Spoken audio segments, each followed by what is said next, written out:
ऋतुराजनी मारली विली आणि पडता पडता वाचला. मुलं खेळत होती कबड्डी ग्राउंडमध्ये. तर चला मंडळी, सांगतो काय काय झालं मिनी व्लॉग्समध्ये. तर चला सुरू करूया. राम राम मंडळी. तर मी सकाळी सकाळी निघालो जारच्या आणण्यासाठी आणि गेलो आणि जातच होतो तर तेवढ्यात मला हा व्ह्यू दिसला. मग व्ह्यू घेतला कॅप्चर, मग पाण्याची जार घेतली आणि वापस आलो आणि थर्मासमध्ये जारची बॉटल ओतून दिली. मग घेतले 20 रुपये आणि दुकानावरून आणले बिस्किट आणि बिस्किट खाऊन मी तयार झालो शाळेत जाण्यासाठी.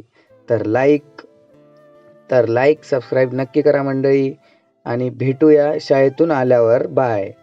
तर मी आलो शाळेतून वापस आणि केला थोडासा अभ्यास करत होतो. तेवढं मला आठवलं ऋतुराज येणार होता. तर मी झालो तयार आणि थोडासा थांबलो.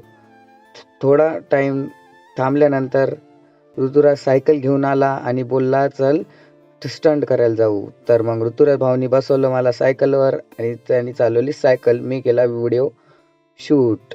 तर पाहू शकता आजचा व्ह्यू. मग गेलो आम्ही ग्राउंडवर. ऋतुराज भाऊनं मारल्या विली. तर भाऊ आता शिकतच आहे. 1-2 विली केल्या. मग नंतर आलो आम्ही डायरेक्ट शाळेच्या ग्राउंडवर आलो. तर मुलं खेळत होते कबड्डी. मग रणवीर भाऊनं आमच्या चिकू भाऊनं सांगितलं की माझा व्हिडिओ घे एक रेडचा. मग मी घेतला व्हिडिओ आणि आमच्या चिकू भाऊनं तब्बल 1 पॉईंट आणला.